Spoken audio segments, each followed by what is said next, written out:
Hello. So I'm gonna make some spaghetti bolognese. I'm making spaghetti bolognese. Just a little while ago, I had someone on our group, on the Real Food Matters private Facebook group, post the amount of sugar that's in some of the more popular store-bought marinara sauces, the spaghetti sauces.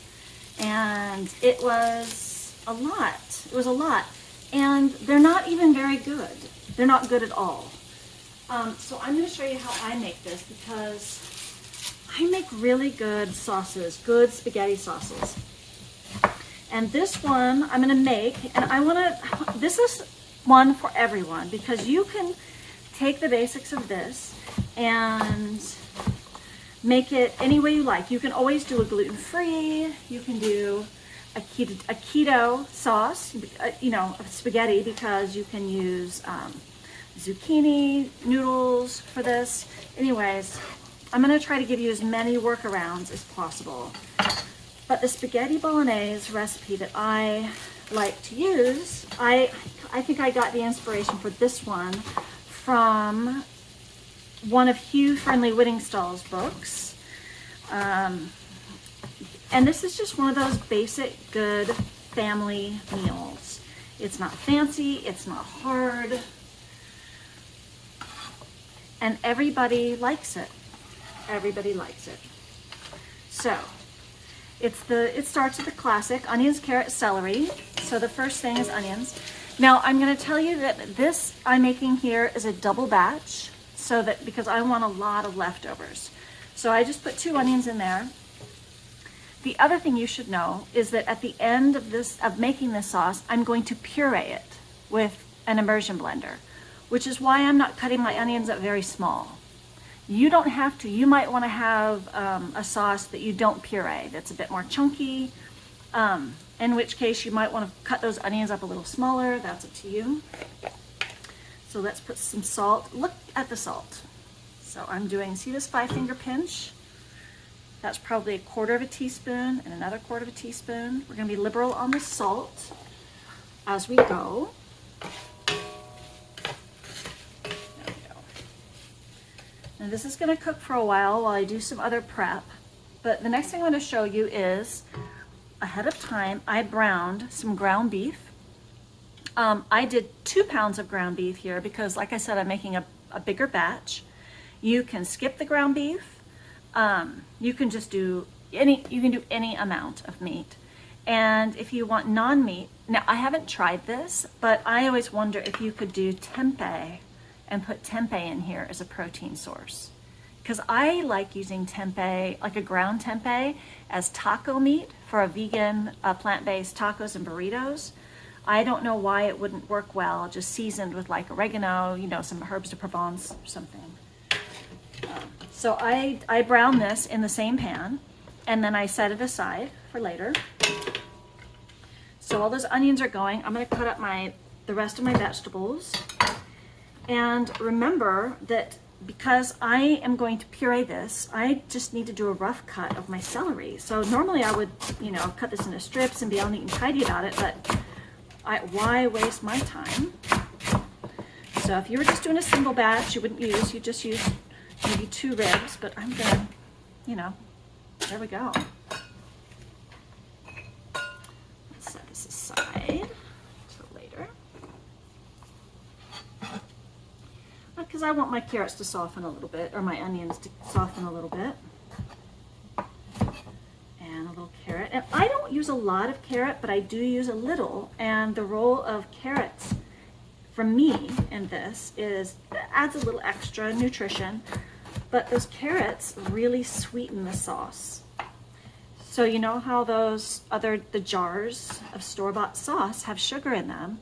It's because we do kind of like maybe sometimes a sweet flavor to our sauce. Well, we're going to develop flavor a different way, and the sweetness in this case will come from the carrots. Aha.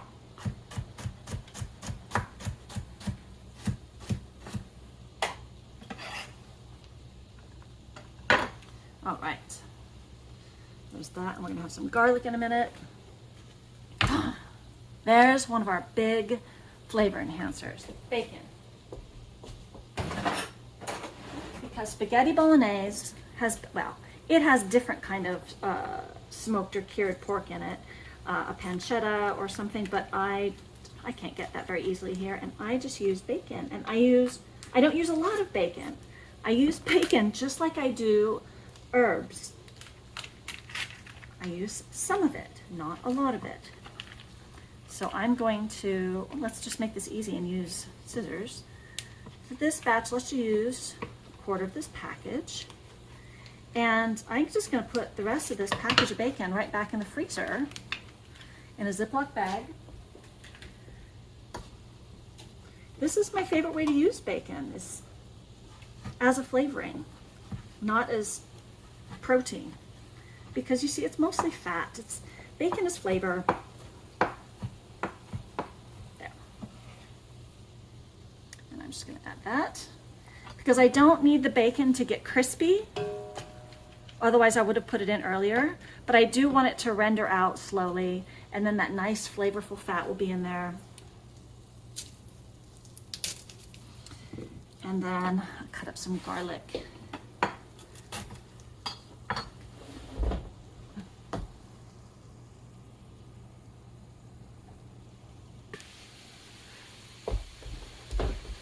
So we got that garlic prepped. Bacon's looking a little more cooked.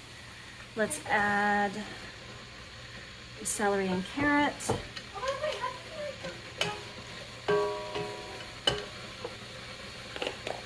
And more salt, again, too, because I have a lot of vegetables in there. So I'm guessing I've got about a half a teaspoon of salt in here, again, for my double batch. Let that cook. And the other thing I want to add at this point are some dried herbs. And I'm using herbs de Provence. I would, if you don't have this mix, I would use some oregano, some thyme, maybe some dried basil.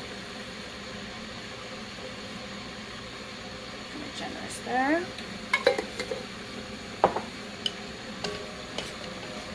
And I'll add my garlic. Remember, add your garlic later, not earlier. If anything, err on the side of later so you don't burn your garlic and you don't lose its lovely flavor. Now let's let this cook down a little bit before we deglaze and really start working on some flavor builders. Okay, so these vegetables, see how cooked they are? This has been about 10 minutes. I set a timer to remind me to stir them about every 3 minutes, and they've cooked down a little bit. Now it depends how close you are to dinner time. You know, it's nice to have the celery and carrot cooked down a little mushy, but that's good for me for now. And I'll show you what I'm gonna do. Some of what I'm gonna do is to really build flavor. And now, this is especially if you're not going to use bacon and you're not using meat. If you're going to use, like, let's say you decided you had some chicken thighs. This can be good. Maybe you brown some chicken thighs ahead of time and set those aside, and that's what you're going to cook in your sauce. That's a nice, my mom does that a fair bit. Maybe you don't eat pork and you don't use bacon at all. So I'm going to use all the flavor builders, but one flavor builder in addition to everything I showed you here is to cook your tomato products at a higher temperature. So this is just tomato paste or tomato puree. So we're going to take advantage of the glutamates in those tomato products, really concentrated, and I'm just going to fry that a little bit. And these are just small things you can do to put a little bit more love into your recipes and build flavor. And while that's cooking a little bit,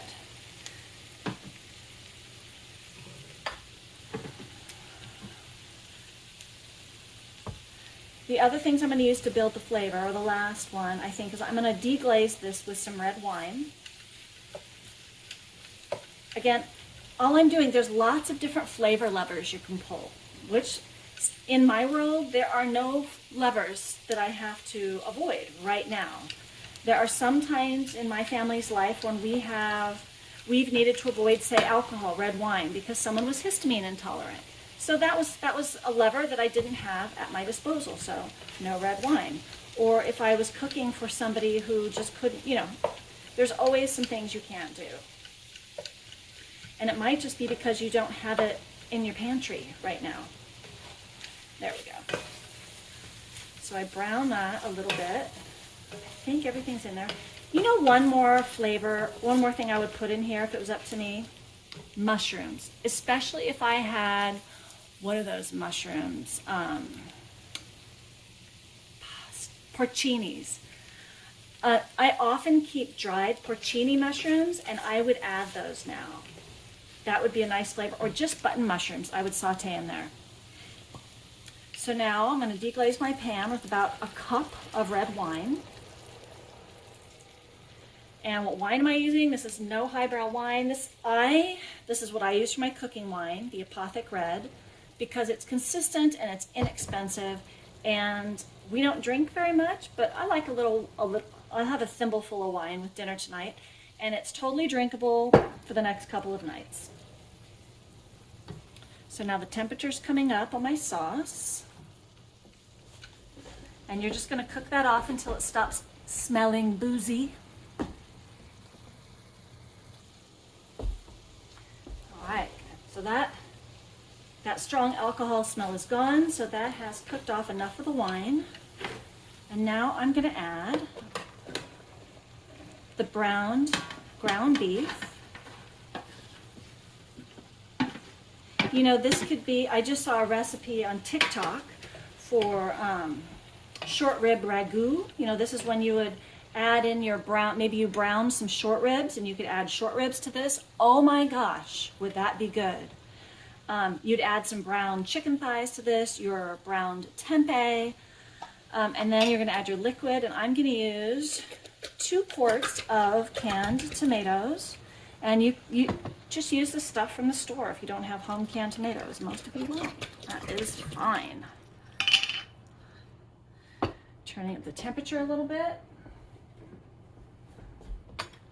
And now, because my mom might see this, I'm going to put a little water in my jars, because I put a lot of time and love into growing and then canning these tomatoes. So I'm going to get all of it out of there. There we go.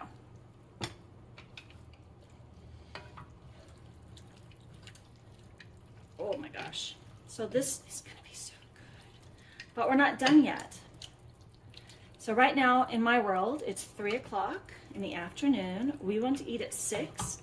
So I'm going to let this come to a boil, turn it down, and let it simmer until just about dinner time, maybe half an hour before I want to eat, and then I will show you how to finish it. Put it on and turn that temperature down.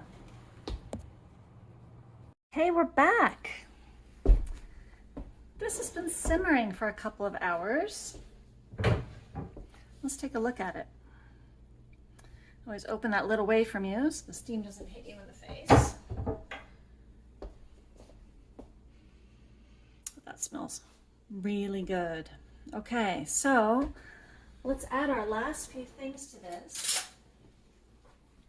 So I thawed out a little bit of frozen basil. I think I've said before in my other videos, in the summertime, I grow or I go to the market or a nearby farmer, and I buy a whole bunch of basil and I puree it with some garlic and freeze it in an ice cube tray.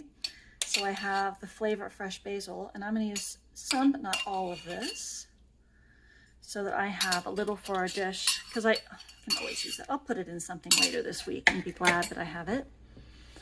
And the reason I don't cook with that is, remember, you don't cook with fresh herbs. That just destroys their fresh flavor. You cook with dried herbs. The fresh herbs, or the frozen, which is basically using fresh, you always add that at the end. And then I'm going to finish this with cream. You don't have to add cream. If cream is something, remember, this is the sauce for all people. You can skip the cream. I'm not going to skip the cream.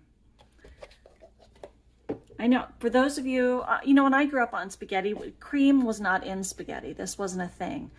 But trust me when I tell you that this is amazing. And then my trusty dusty immersion blender. You know, I think if you're going to use the cream, it is good to, can you look at this? If I stir it, it's not so bad. But see, you don't have to blend it if you don't have one of these. Let me pause this video and come back when it's actually done.